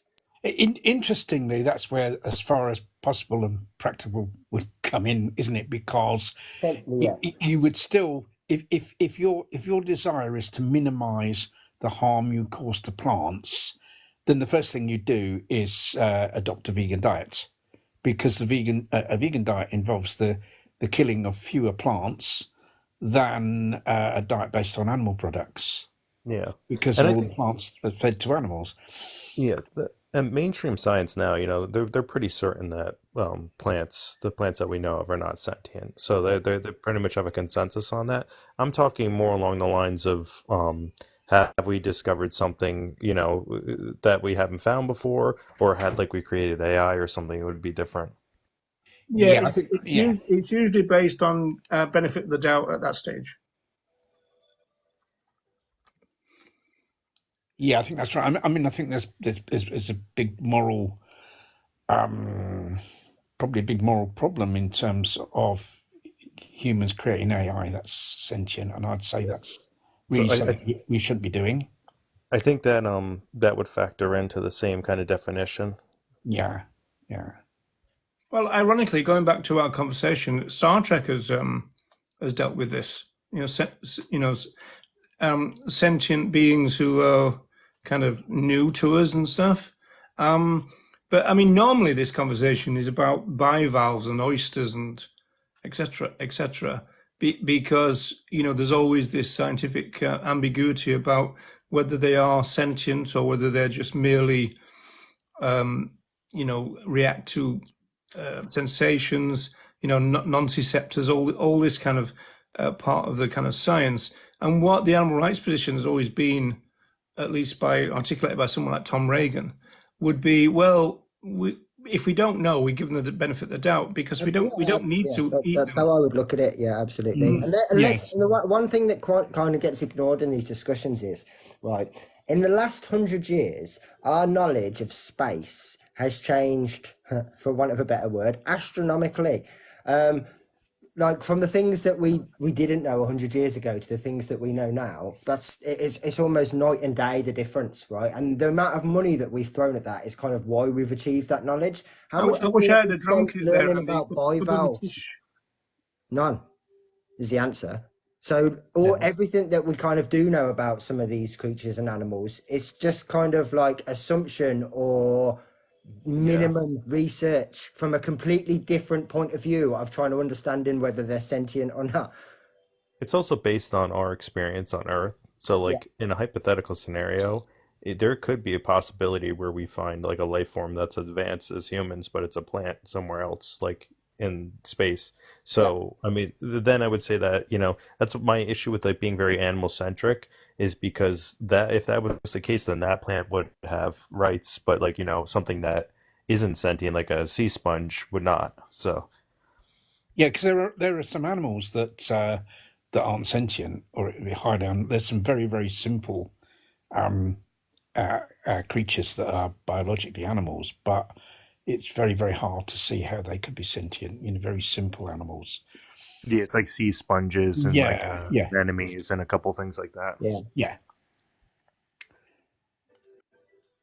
Yeah, I don't ever direct anyone to the Vegan Society definition. I mean, I actually kind of came up with my own one that I use, which is just an expansion of the Donald Watson merged in with a little bit of me. I mean, you're more than welcome to use this if you want, but mine is just veganism is a social justice movement which directly opposes the oppression and exploitation of all sentient life, their habitats, and the resources that belong to them.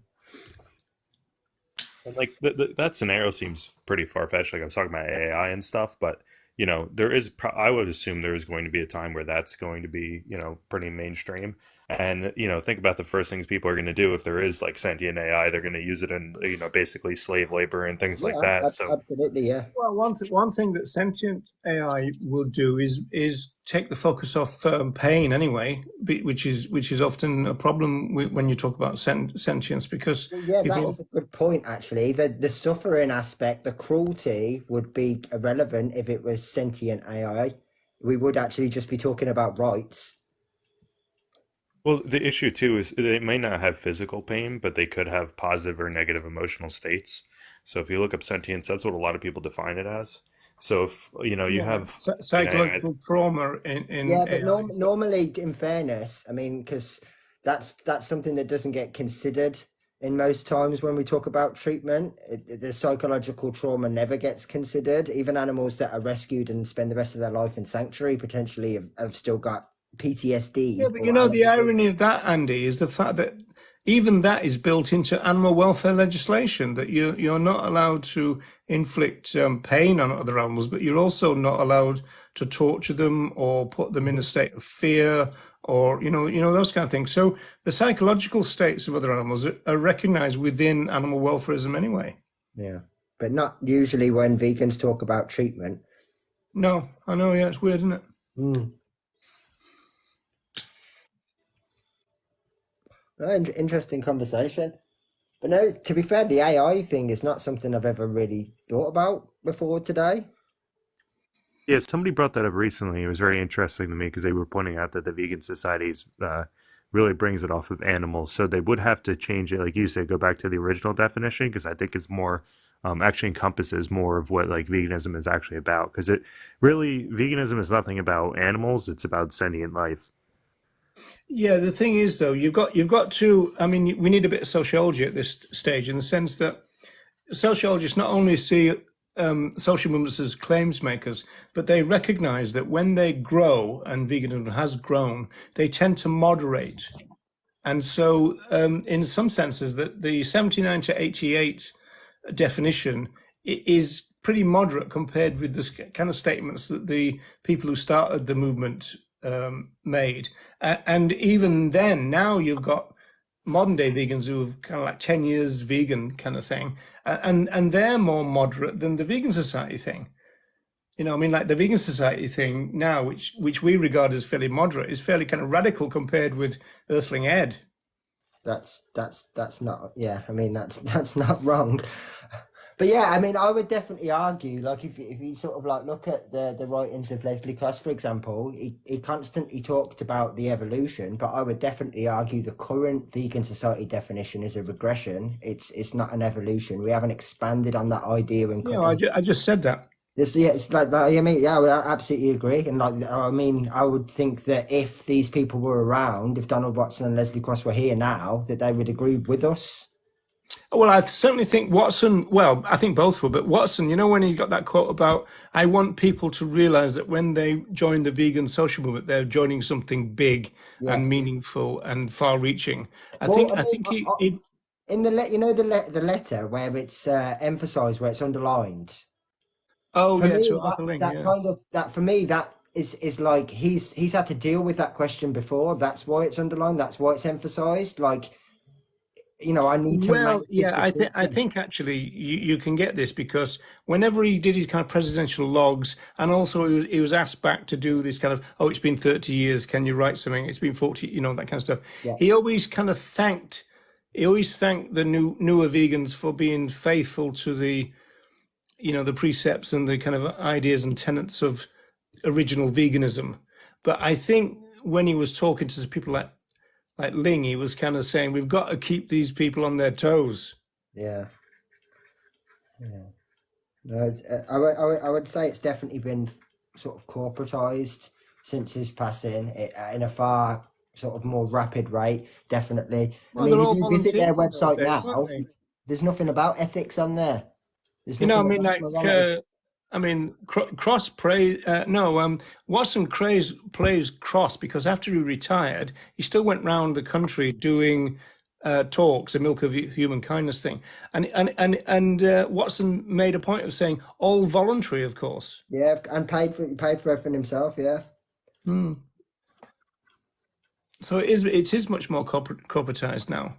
Now, whether that's a bad thing is a debate point, of course. Well, it is. I mean, you know, you look at even some of these people now that are classed as like big name activists. If they go and do something like a talk, it's not free, is it? No, but I mean, whether they should be paid to be vegan advocates is another thing. Whether it would automatically mean that they're going to be ultra careful or extra careful about what they say, which is the argument, right? Is the fact that once your livelihood depends on it, it means then that you're more careful about what you say, and you don't want to upset the vegetarians, you don't want to upset the reducitarians, etc., right? That's the argument. Yeah, yeah. But I mean, I also think it's pretty interesting to know if that was the case, if that was still sort of like how Leslie would have done it, and it's a case of you got to book your own hotels, you got to pay for your own hotels, you got to drive there yourself, you got to pay for your own fuel. There's no wages for doing it. You're just doing it because it's the right thing to do. Whether there would still be as many people that do. Yeah, but it's difficult though, isn't it? Because like that's kind of like Francione's line, which is kind of like he's kind of opposed to people getting a wage, as far as I know. But then again, you see, he's a very rich person. He's a multimillionaire. I suppose the world is different. That's something. You know, I mean, I don't know. I mean, like, Ronnie will know this. You know, we talked about the Federation of Local Animal Rights Groups back in the 1980s, but and like our generation of people, if you wanted to be a full-time activist, you just went on the dole and stayed on it. Yeah, it was a lot easier then because Yeah, I mean, as I say, the world is very different then, wasn't it, in terms of what things cost? certainly here in the UK, what happened because there were more people looking for work than what there were jobs available, and so if somebody was quite happy not to work and just to live on benefits, to live on the dole, and you know they were happy to live frugally and survive like that. The authorities didn't bother you. They didn't try to force you to look for work or anything like that because they knew that there was. No, well, you know, Tommy Tiernan's got a great line, Ronnie. He goes, "You couldn't find a job even if you wanted one." Well, yes, you know, this was the thing. So those of us that wanted to devote our life to campaigning and were happy to live, simply and kind of frugally, which kind of was fairly easy, certainly on the vegan diet at the time, because we would. All that was really available was basic ingredients, so we were cooking up things from basic ingredients, and it was a lot cheaper to kind of live that way. And that's kind of what we did. But now that everyone's, even if jobs aren't available, they want people to spend time looking for work. You have to spend so many hours a day looking for work, so that kind of eats into your time, and which we didn't have. So it's kind of it is a lot more difficult, for other reasons as well. But including that particular reason to devote your life to campaigning for animal liberation and just be happy to live on unlimited means. It's just that they're on your back all the time now, which they didn't used to be. Yeah, it's not enough money either. No, I think that's true as well. I think we would probably be able to kind of live more easily on the money we had back in the day than what people receive now. Yeah. Yeah, I suppose the world is very, very, very, very different. They're even trying to force people with disabilities to look for work, even though there may be no jobs at all that those people can do. It's just the idea that it's for votes. It's to please a certain section of the population that's what this is for. They're bigoted and they don't like the idea that there are people not. You see, but my position is that really kind of like probably most jobs that people do are actually harmful. They're actually harmful to the planet. They're actually unnecessary. They're not where our resources should be put in terms of creating a decent society. Absolutely. Literally, that was my issue for the last 18 months or so. It wasn't a case of, I've always been a hard worker, so there's never been a problem with my work ethic. But the problem is that I wasn't willing to work somewhere that did sacrifice my ethics. So it took me a long time to find a job that I'm not causing any harm to anyone, anywhere. Yes, yeah, because it's not geared up. The whole system of work isn't geared up to providing like what is really important and necessary for human survival and well-being. It's geared to making a profit for people that are already very, very rich. Yeah. So that's why so many jobs are just kind of.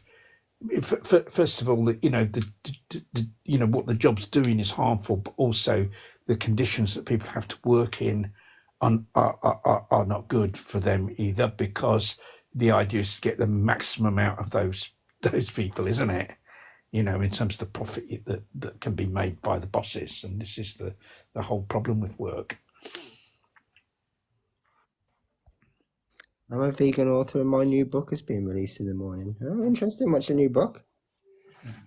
But you see, of course, if we take the definition that veganism is in opposition to the exploitation of all sentient life, then veganism must also be opposed to capitalism, because capitalism is a form of exploitation.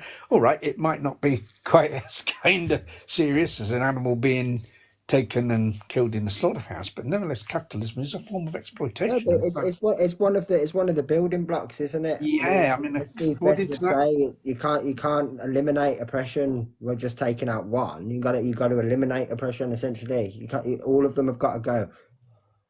Well, capitalism. My view is that capitalism is a multiplier of the exploitation and oppression of other animals, and I think the fundamental reason why other animals are oppressed is to do speciesism and human supremacism. But there's these other things that are multipliers of that, and I think capitalism is a multiplier of that and makes it worse. Yeah, you're absolutely right. And obviously, capitalism as well is a huge contribution in terms of human rights violations and human exploitation, which obviously would be changed as well. Absolutely, would be covered by what Donald Watson said, wouldn't it? It's it is the exploitation of sentient life. Yeah, and he did say that. There's no dispute that Donald Watson said that, and he was one of the founders of the vegan movement. Well, he even Cross quoted him saying it, didn't he? Yeah. Yes. Yeah. So there we are. But people don't realise that, and even if someone thought that veganism was only to do with the exploitation of other animals, how would it be consistent to believe that the exploitation of other animals was wrong, but the exploitation of other humans was okay? That wouldn't be consistent one with the other, would it? In any case. Well,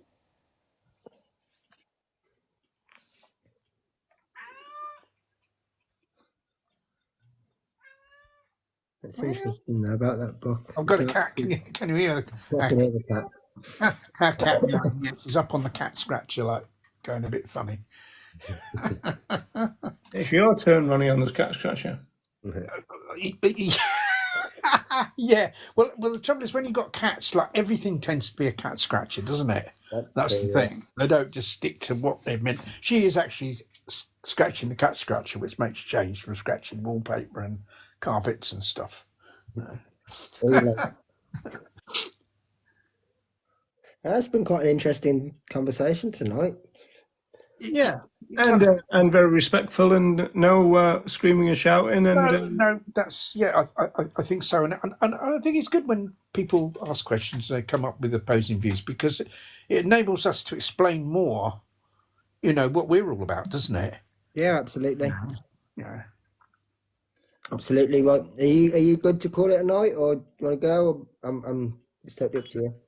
Yeah, I'm good. Yeah, and me, because it's almost 10, isn't it? Yeah, Time's I was going to gone say, very whilst we've kind of come to that sort of ending point, we might as well just knock Yes, it out. yeah. Well past your cat scratching time, Ronnie. Well, it's coming up in my bedtime soon, and my, Well, thank you as always for joining us. Thank you. And thanks for everyone and our guests tonight. Yeah, it's been good. All right, take care, and I'll speak to you both soon. Yes, we will be here same time next week, hopefully. Take care. Yeah, take care. Bye then. Bye bye.